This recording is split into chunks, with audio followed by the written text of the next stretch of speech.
Bismillahirrahmanirrahim. Hai, Assalamualaikum. Welcome back to Cengkeh Channel. Terima kasih korang kerana sentiasa memberi support untuk channel ni.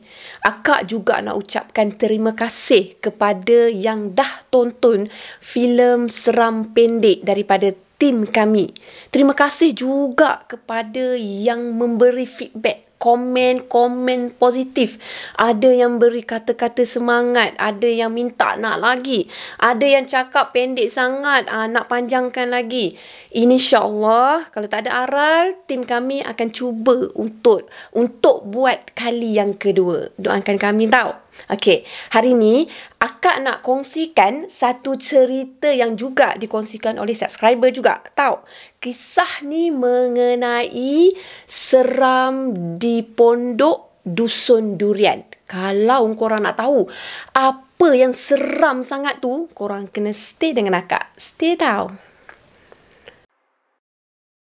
Bismillahirrahmanirrahim. Qul a'udzu birabbil falaq min syarri ma khalaq wa min syarri ghasiqin idza waqab wa min syarri naffathati fil 'uqad wa min syarri hasidin idza hasad.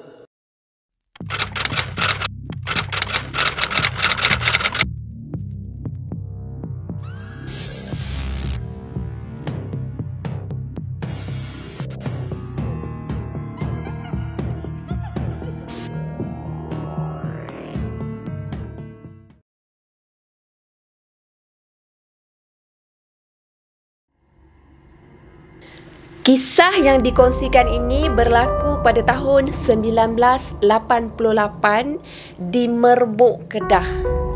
Kisahnya, 3 orang sahabat baik ni yang tinggal di Alustar. Semasa tu, ketiga-tiga sahabat baik ni sedang menunggu keputusan SPM. Maksudnya mereka ni baru je menghabiskan paper SPM tau. Jadi, mereka tinggal di Alustar kecuali ada seorang daripada kawan mereka ni dia tinggal dekat Merbuk tau. Jadi akak beritahu mereka yang dimaksudkan dikenali sebagai Isa, Azmi dan Fikri.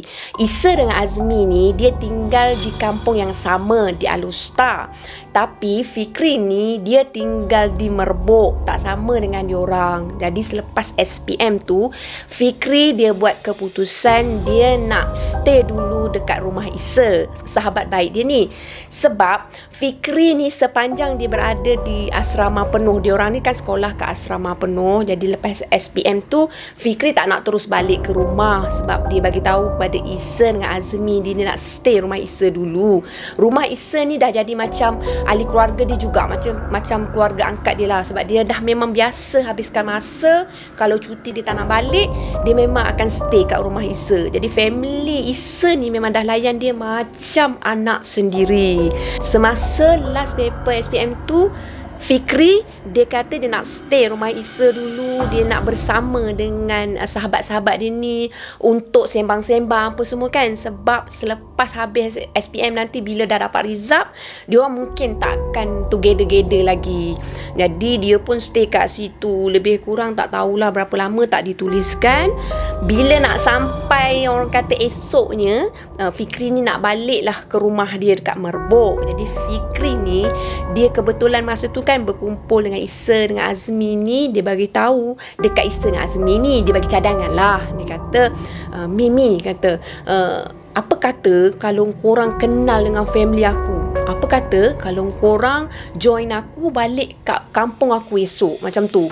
Jadi Azmi dengan Isa ni dia macam, oh okey gak kalau aku pergi dekat kampung kau, aku boleh orang kata buka minda aku boleh juga kenal dengan family kau kan. Jadi bila Azmi dengan Isa berbincang-bincang, mereka buat keputusan untuk tanya dengan ibu bapa mereka lah, minta izinkan sebab mereka masih lagi bawah jagaan ibu bapa mereka. Jadi selepas mereka ni dapat keizinan untuk ikut ikut Fikri ni balik ke Merbuk. Jadi keesokan harinya mereka ni pun memang standby, dah siap-siap semua depan rumah, dah salam mak ayah apa semua-semua, minta diri. Mereka pun bertolaklah ke rumah Fikri. Jadi mereka menaiki bas sampai ke satu pekan kecil dekat Merbuk. Masa tu Fikri pun dia call ayah dia pun datang ambil dia. Mereka bertolak pagi tau. Jadi sampai tak jauh pun, lebih kurang sejam macam tu dah sampai.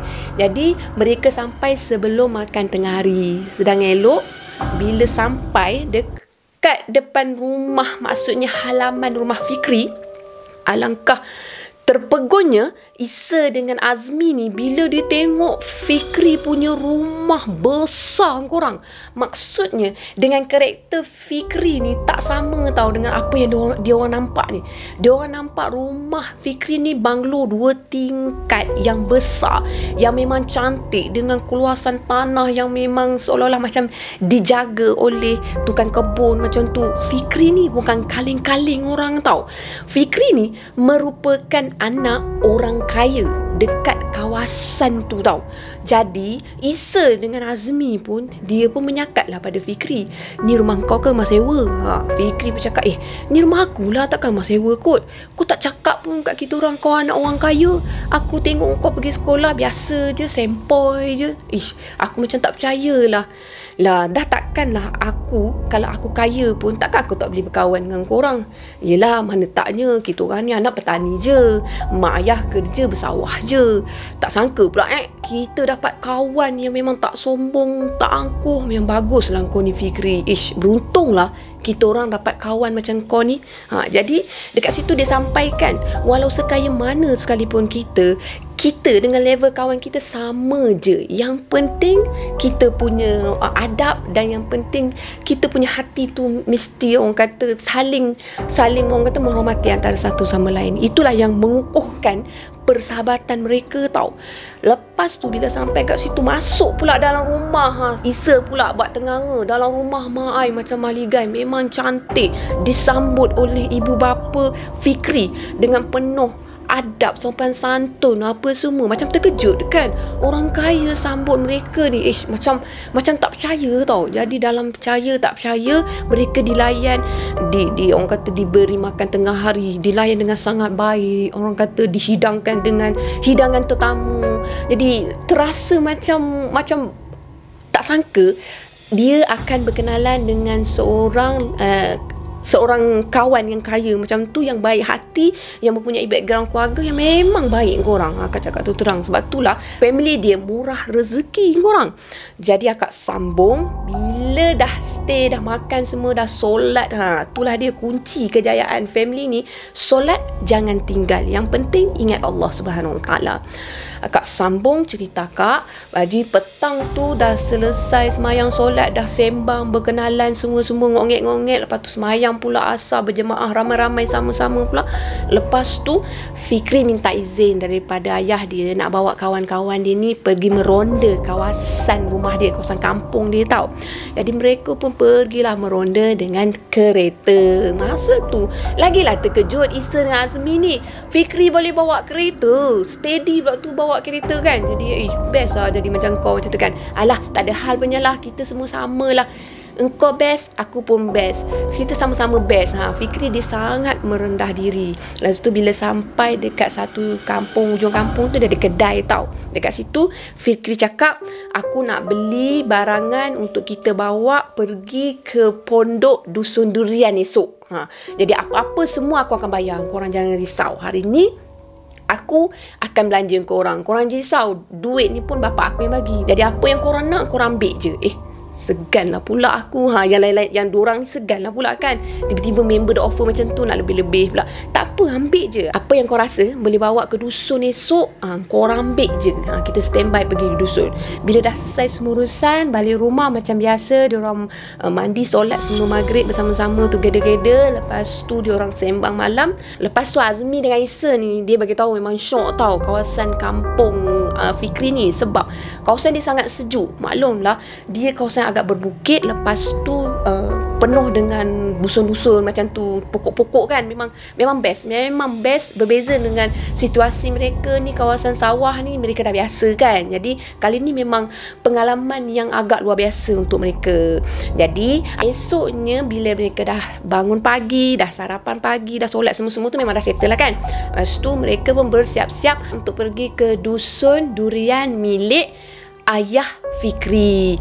Jadi dah siap semua barang semua, dah angkat beg semua, masuk kereta. Fikri pun bawa mereka menuju ke dusun tersebut. Jalan untuk sampai ke dusun tersebut, pada mulanya jalan tar lah kan. Lepas tu bila nak masuk ke dusun tu, mereka perlu melalui jalan merah tau. Bukan jalan tar lagi, jalan yang tak selesa. Masa tu memang agak struggle lah untuk Fikri drive kereta dia, sebab dia agak mendaki sedikit di atas bukit kan. Dia agak mendaki, jadi masa tu dengan orang kata rasa terpegun lah Azmi dan Isa ni, sebab Fikri memang dah biasa kawasan tu. Jadi Fikri memandu dengan steady je kat situ sampai je dekat satu pondok yang terletak di dalam dusun durian tu. Okey korang, sekarang ni akak nak bagi gambaran pondok tersebut. Korang dengar elok, korang cuba imaginekan pondok tersebut tau. Pondok tersebut berukuran 10 kali 10 kaki. Boleh bayangkan tak? Pondok tersebut ketinggian dia lebih kurang 4 kaki. Maknanya dia bukan pondok yang terletak di atas tanah, tapi kena naik anak tangga. Anak tangga tak dinyatakan dalam penulisan ni. Jadi pondok tu pula dia memang overall semua papan dinding yang diperbuat daripada papan lapis yang memang dah cantik, memang kemas, memang cun terletak tau. Lepas tu pondok tu dia ada 4 tingkap kayu. Dia ada kiri 2, kanan 2. Macam tu dia ada 4 tau tingkap untuk pengudaraan dekat situ. Maklumlah pondok tu tak dielektrik. Jadi untuk siang hari ke malam hari ke, mereka boleh buka tingkap untuk pastikan angin keluar masuk. Jadi akak bagi gambaran pula di dalam pondok tersebut. Dalam pondok tu memang dah sedia ada kawasan untuk memasak. Tapi tak adalah dapur gas macam kita ni ketak terus nyala kan. Nak atau tak nak, mereka ni kena cari kayu api ataupun ranting-ranting kayu untuk memasak tau. Lepas tu pondok tu memang dah disediakan tilam bodoh-bodoh biasa je untuk lepak tidur kat situ kan. Pendek kata senang cakap macam ni lah. Pondok tu untuk bermalam memang syok. Dia ala-ala chalet macam tu tau. Lepas tu akak bagi gambaran pula di sekeliling pondok tersebut. Okey. Pondok ni dia terletak bersebelahan dengan satu pokok durian yang sangat besar. Pokok durian tu besar berbanding pokok durian lain. Maksudnya mungkinlah pondok tu dibina pada pokok asal dekat kawasan tu atau pokok pertama yang ditanam kat kawasan tu, sebab pokok tu memang agak besar berbanding yang lain. Dan pondok tu juga, pondok tu kan akak cakap tadi kawasan yang dipergi ke pondok tu agak mendaki. Jadi menuruni daripada pondok tersebut, dia ada satu anak sungai tau. Anak sungai tu air dia datang daripada air bukit. Korang boleh bayang tak air bukit yang turun jernih, yang cantik apa semua kan. Fikri bila dah sampai dekat pondok tu dengan kawan-kawan dia, mereka pun turunkanlah barang-barang mereka, masukkan ke dalam pondok. Untuk sampai ke pondok tu, mereka perlu menaiki anak tangga. Macam yang akak cakap lah, akak tak tahu anak tangga berapa. Lepas tu mereka letakkan barang. Lepas tu mereka turun ke bawah, plan-plan semua, bincang-bincang. Kita cari kayu api dulu untuk masak semua sekian-sekian. Mereka pergi cari kayu api. Lepas tu dah dapat kayu api semua, mereka pun dah dengar azan Zuhur. Mereka pergi ambil wuduk dekat sungai yang akak cakap tenang tadi, air jernih tadi.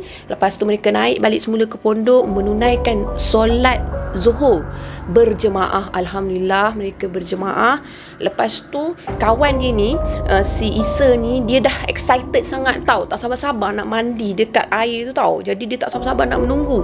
Jadi Fikri cakap kita settle makan dulu apa semua, dah selesai semua, kita tunggu dekat sebelum asar nanti kita sama-sama pergi mandi untuk solat asar tau. Jadi selepas mereka dah makan, mereka pun terjunlah ke dalam sungai tu. Sementara Azmi duduk tengah mengopek durian. Maklumlah musim durian. Durian memang berlambak, bawa pergi sambil makan durian, korang sambil terjun ke air sungai. Syok ke tak syok? Best ke tak best? Lepas tu boleh sembang-sembang duduk tepi. Korang bayangkanlah duduk sama-sama sembang sambil makan durian, minum air. Memang best lah korang. Lepas tu dalam-dalam dah best semua, dah penat, mereka pun naik balik ke pondok. Bila mereka dah naik ke pondok, mereka pun berehat sementara menunggu azan maghrib. Hari tu Fikri cakap kita takkan kutip durian untuk malam tu tau. Untuk malam pertama tu mereka takkan kutip durian. Mereka akan santai-santai je dulu. Mereka akan kenal-kenal tempat tu dulu. Jadi kawan-kawan dia kata okey Cun, tak ada masalah.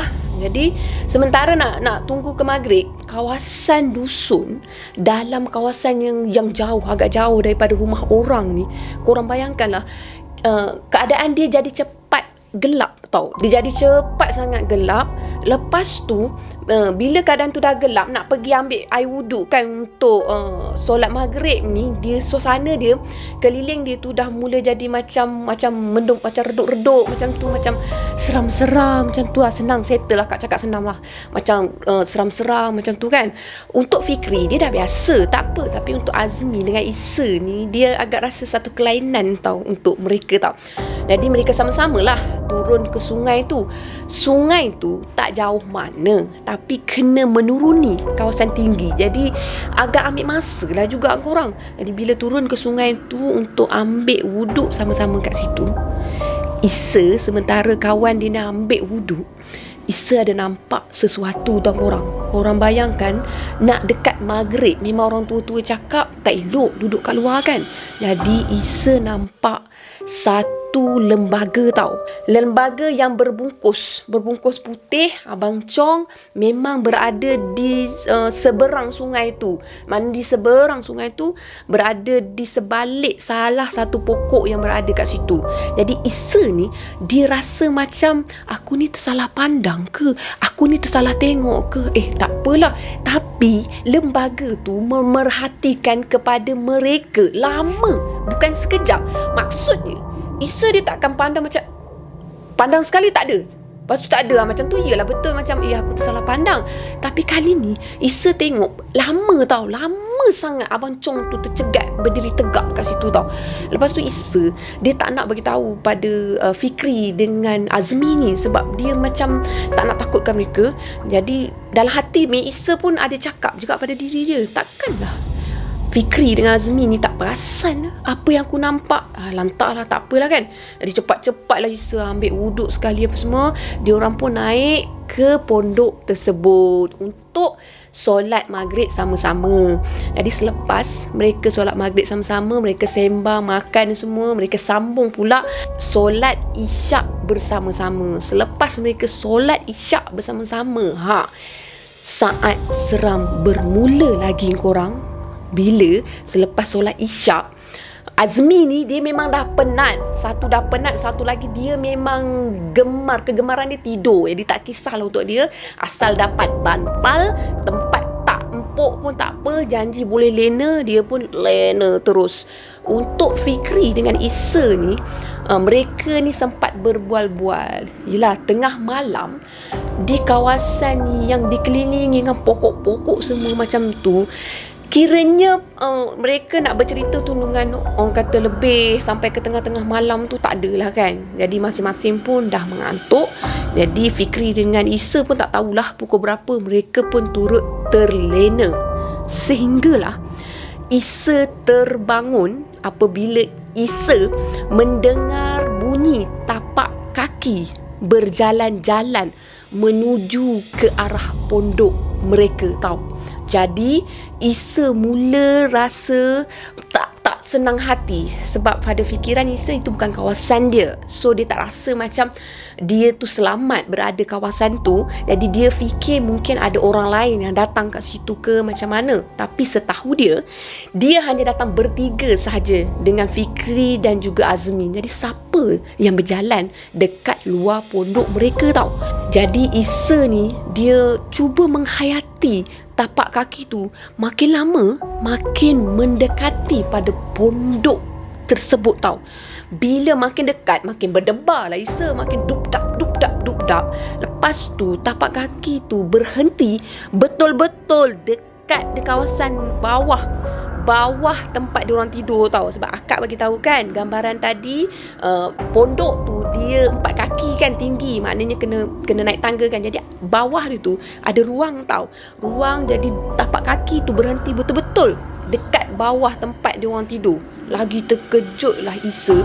Lepas tu Isa dengar tau bunyi ditepuk-tepuk pada bahagian lantai bawah tu. Pap ditepuk-tepuk, di macam orang kata diserik, bukan dicakar tapi di macam srek, macam berbunyi srek macam tu kan. Macam sesuatu yang sedang pegang pada papan tu macam srek macam tu kan.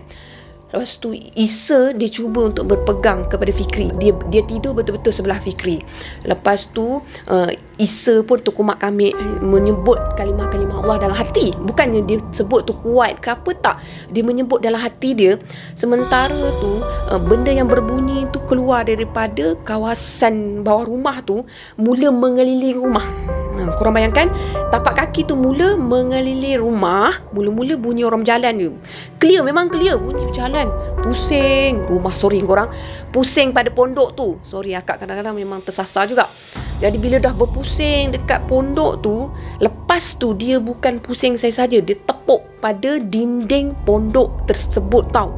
Tak cukup dengan tepuk, dia cakar, dan yang ni betul-betul menguji kesabaran, bukan kesabaran lah, maksud menguji perasaan Isa ni.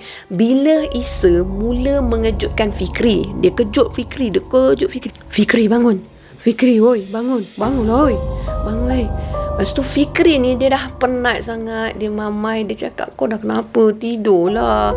Jadi Fikri ni dia macam malas-malas macam tu nak bangun. Isa tetap kejutkan Fikri, kau bangunlah.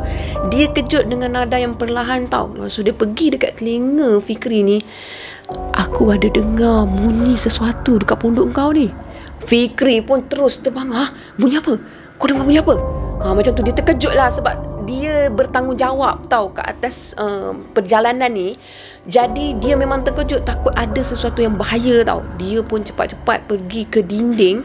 Dia capai parang, sebab ujung sudut diorang berdekatan diorang ni ada sedia parang tau. Dia capai parang. Dia kata, kau dengar apa? Kau cakap kat aku, kau dengar apa?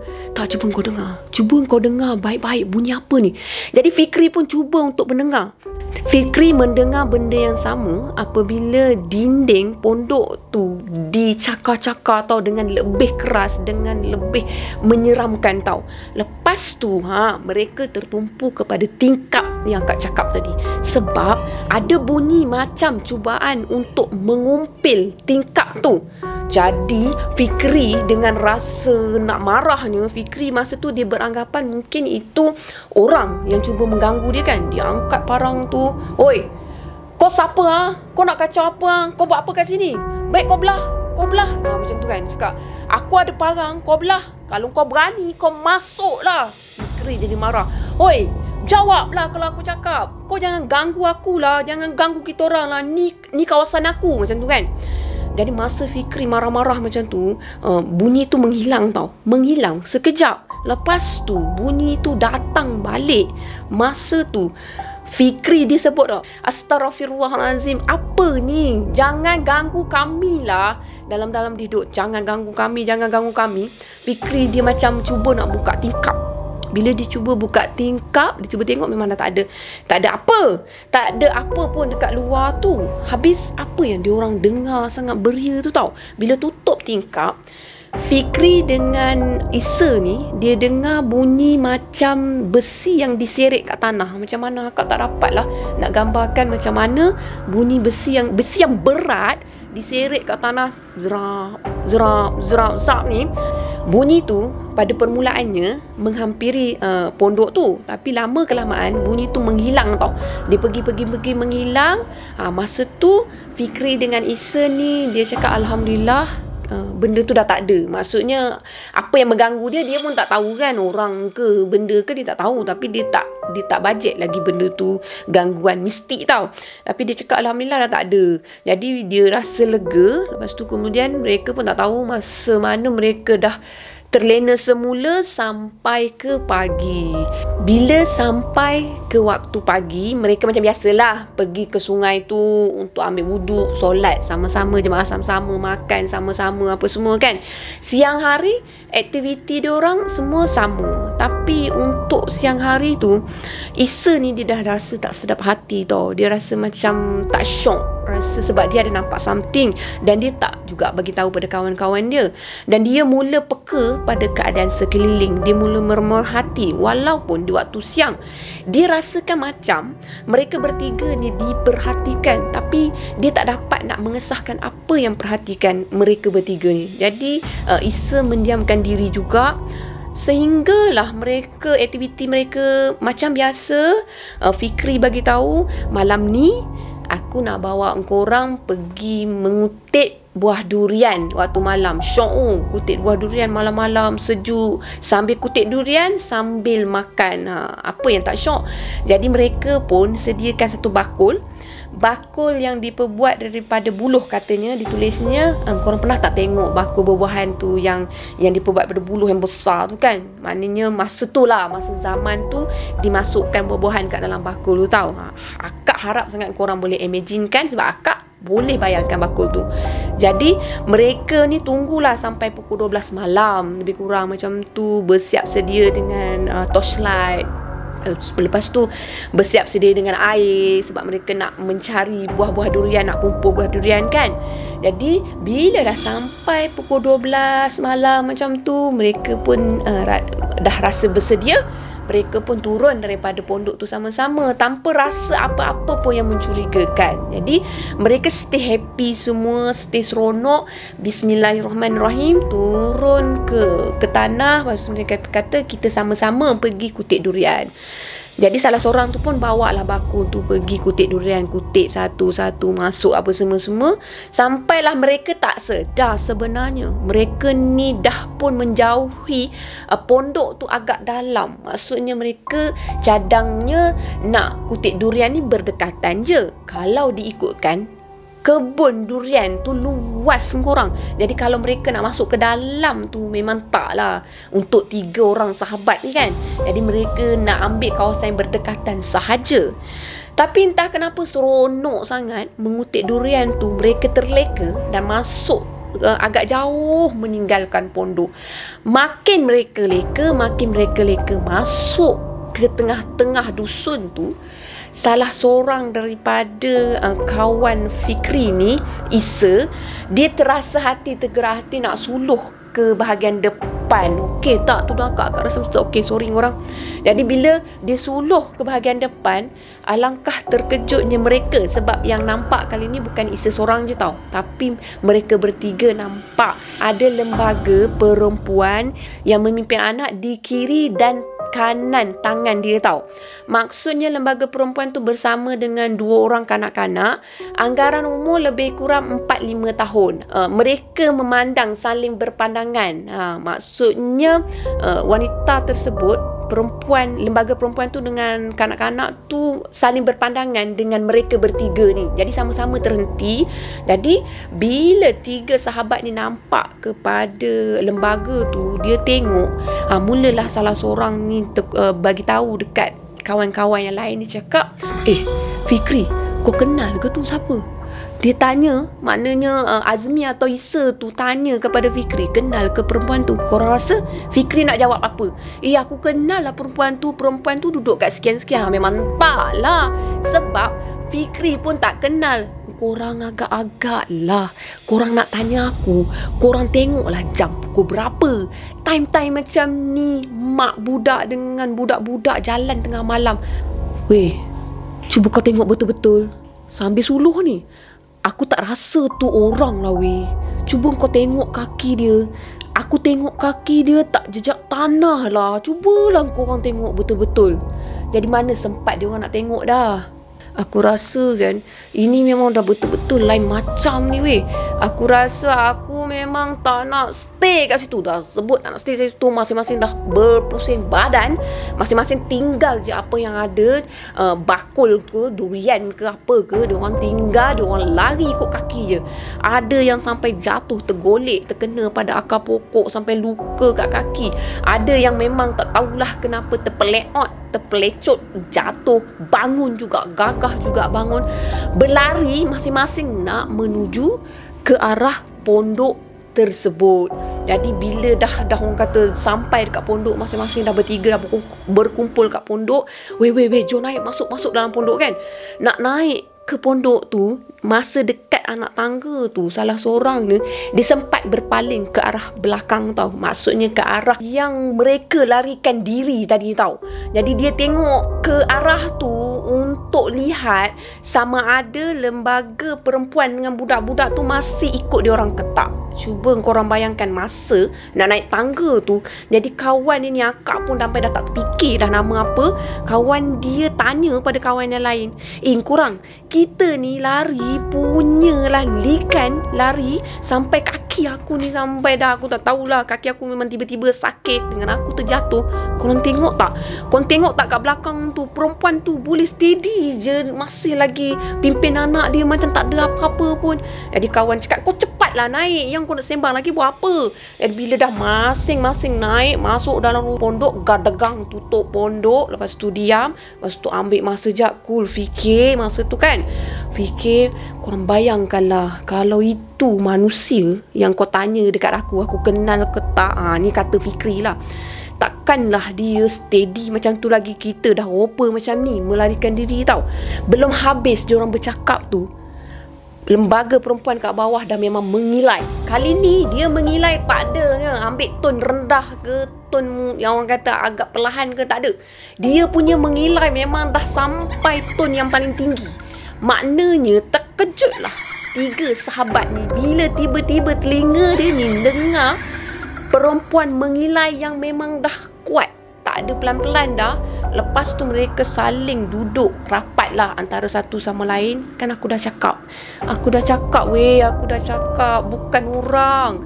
Sambil-sambil lembaga tu mengilai, lembaga tu merapati pada pondok tersebut. Bila lembaga tu merapati pada pondok tersebut, mereka mula mendengar bunyi cakaran pada dinding. Kali ni, bunyi cakaran pada dinding tu diselangi dengan bunyi macam bunyi suara, orang kata apa, macam bunyi nafas lah. Nafas orang yang nafas kuat macam tu. Mana tak berdebahnya diorang dalam keadaan macam tu. Tak ada apa yang nak dilafazkan mulut diorang sebab memang dah cemas. Lepas tu mereka saling berpaling antara satu sama lain, tak tahu nak buat apa. Nak ke tingkap pun mereka dah tak berani.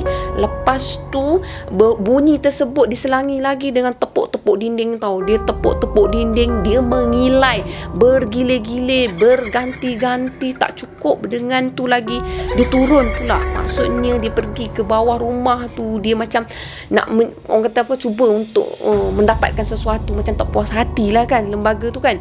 Lepas tu mereka ni tak ada idea tau nak buat apa, memang tak tahu nak buat apa. Lepas tu Fikri ni dia terlintas dalam kepala dia satu benda je. Dia cakap Kuazan Azmi, Kuazan sekarang. Itu je yang dia tahu. Sebabnya dalam keadaan macam tu, nak baca Bismillahirrahmanirrahim pun kadang-kadang orang macam tak terfikir. Yang dia tahu azan, sebab biasanya dekat dusun durian tu memang akan kedengaran sayup-sayup azan. Itu je idea yang dia dapat. Jadi Azmi pun diberanikan diri, dia bangun, dia cuba untuk azan. Masa dia azan tu, alhamdulillah korang, bunyi tu menghilang, keadaan kembali lega, jadi tenang seketika. Lepas tu Azmi, Isa dengan Fikri cakap, alhamdulillah weh, aku rasa lega, alhamdulillah sangat-sangat kan.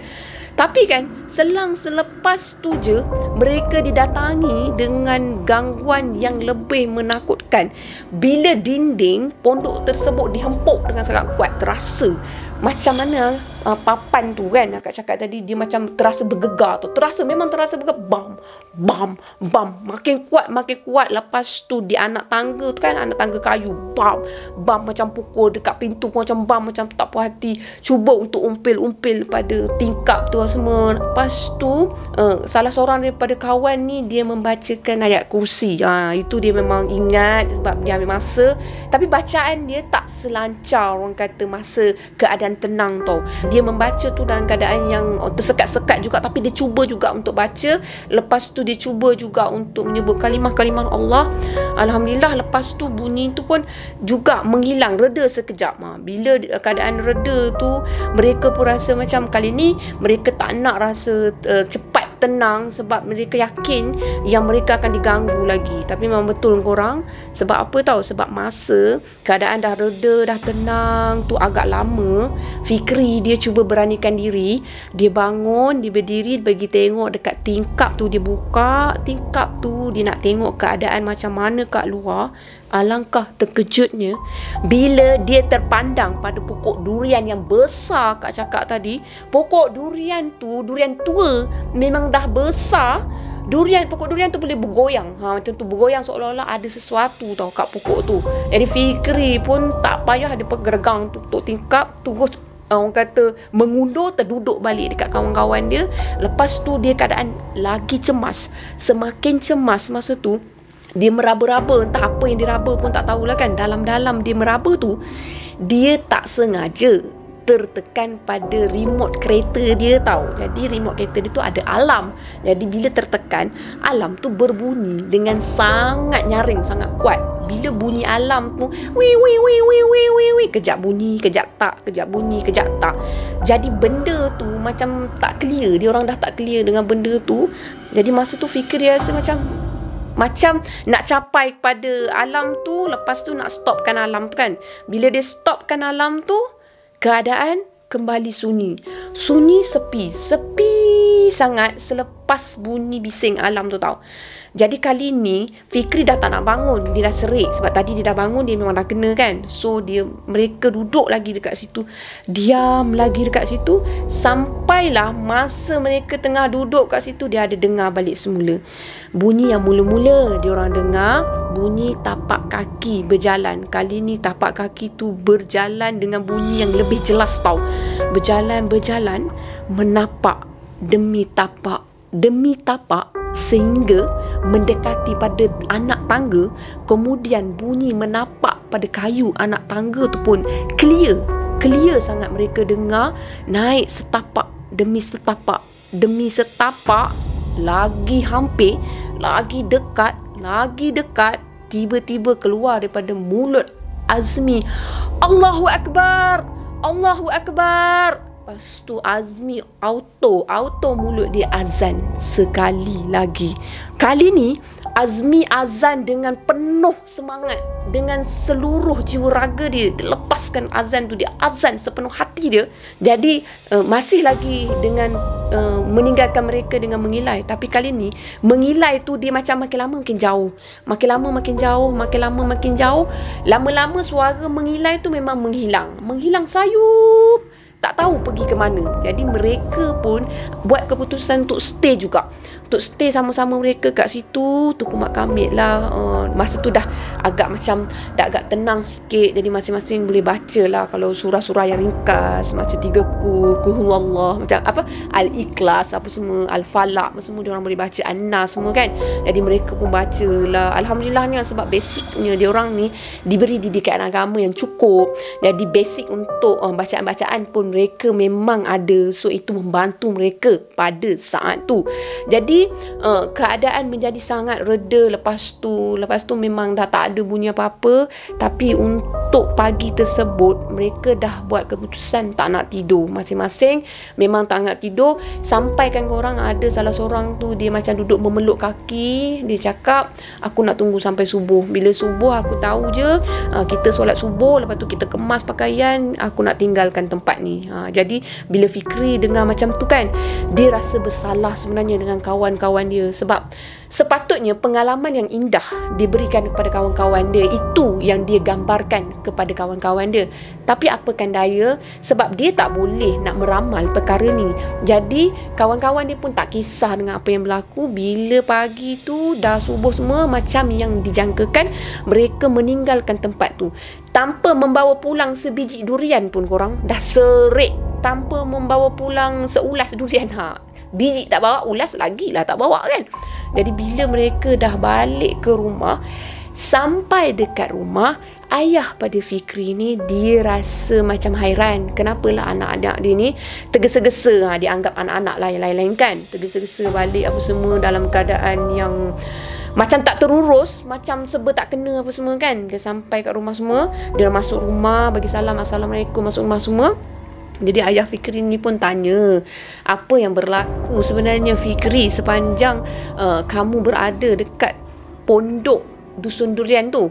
Jadi Fikri pun bagi tahulah, ceritakan daripada A sampai Z kepada ayah dia. Jadi ayah dia pun panggil Fikri je tau. Jadi dia tak panggil lah pada kawan dia diorang ni, dia panggil Fikri. Ayah dia pun cakap, ayah dah bagi tahu awal-awal dekat kamu, sebelum kamu nak bawa kawan-kawan kamu pergi ke pondok tu. Ayah dah pesankan pondok tu tak sesuai untuk kamu bawa kawan-kawan kamu. Kalau kamu nak pergi pondok pun ayah tak galakkan. Tapi kamu tak nak dengar cakap ayah. Kamu nak juga bawa kawan-kawan kamu pergi ke sana. Sekarang apa dah jadi? Macam ni lah. Kamu bawa kawan-kawan kamu tu mandi semua, tenangkan fikiran. Lepas tu datang balik jumpa ayah. Jadi bila Fikri dengar macam tu kan, Fikri bawa kawan-kawan dia pergi mandi apa semua, makan semua, datang kumpul balik dengan ayah dia. Ayah dia pun ceritakan perkara sebenar tau. Jadi sebelum ni sebenarnya Fikri dah sedia maklum, sebenarnya kawasan tu kawasan yang memang selalu ada gangguan tau. Sebab apa? Sebab pekerja-pekerja ayah dia. Sebab ayah dia ni ada pekerja untuk selenggarakan tempat tu, dusun tu. Dusun dia orang ni bukan kecil, besar. Jadi untuk proses selenggara, jaga pokok semua, untuk kutip-kutip buah durian apa semua-semua ni, memang pekerja ayah dia akan lakukan di siang hari. Mereka tak akan pergi malam hari. Mereka tak nak pergi malam hari sebab dah banyak gangguan-gangguan yang seumpama dengannya berlaku kepada pekerja ayah dia ni. Jadi mereka melaksanakan tugas di siang hari, kutip-kutip buah semua-semualah di siang hari. Bila malam hari mereka katakan kalau boleh kita elak lah pergi ke tempat yang memang orang kata memang tak sesuai untuk kita pergi. Jadi ayah dia ni beritahu kawasan masa dia sebelum dia nak tanam semua pokok-pokok durian ni masa tu kan, maksudnya nak meneroka kawasan ni, dia tak tahu pun yang kawasan ni dulu sebenarnya ada 3 biji kubur. Maksudnya akan nak cakap 3 biji ke macam mana, ada 3 kubur tau. Kubur yang tak dikenal pasti kubur siapa. Kubur lama, memang lama sangat, ada 3 je. Jadi kubur tu masa tu kawasan ni dijadikan kawasan pertanian pada asalnya. Bila dah dijadikan pertanian, dia dah beralih tau, beralih daripada pemilik sebelum ni kepada ayah Fikri. Masa kawasan tu dipindah milik kepada ayah Fikri, jadi ayah Fikri dia buat untuk orang kata tanam durian tu. Jadi dia ratakan tanah, mana teroka lah kan. Masa tu dia dah tak jumpa kubur tu kat mana, dia tak tahu dah kubur tu letaknya kat mana, memang dia tak tahu. Jadi yang dia tahu selepas tu lah, selepas tu untuk proses untuk diorang orang kata buat kerja-kerja malam macam ni, diorang kalau boleh diorang elak lah. Macam tu lah. Jadi ayah dia cakap itulah yang ayah dia dengar. Jadi ayah dia pun minta agar Fikri ni jadikanlah pengajaran dengan apa yang berlaku. Sebab apa tahu? Sebab Fikri ni bukan tak tahu, dia tahu. Tapi disebabkan jiwa dia nak bawa kawan-kawan ni untuk merasai seronok dia tu, jadi dia lupa kawasan tu memang tak sesuai pun untuk dia pergi bermalam macam tu. Jadi pengajaran jugalah untuk kita. Kalau orang tua tu dah nasihat, maknanya kita kena dengar. Sebab apa tahu? Sebab nasihat orang tua ni, dia dulu makan garam sebelum dengan kita. Dia dulu yang lebih tahu apa yang berlaku ataupun apa yang elok dan apa yang tak elok. Setakat ni saja perkongsian akak untuk kali ni. Kalau korang nak dengar lagi cerita-cerita akak yang dikongsikan oleh subscriber ke siapa-siapa ke, korang bolehlah subscribe channel ni. Dan akak nak ucapkan terima kasih kepada semua kerana sudi dengar cerita ni sampai habis. Apa yang baik korang ambil, jadikan tauladan. Apa yang buruk korang jadikan sempadan. Korang jangan ikut apa yang tak elok. Okey korang? Bye. Assalamualaikum. Bye. Jangan lupa subscribe tau. Bye. Bye-bye.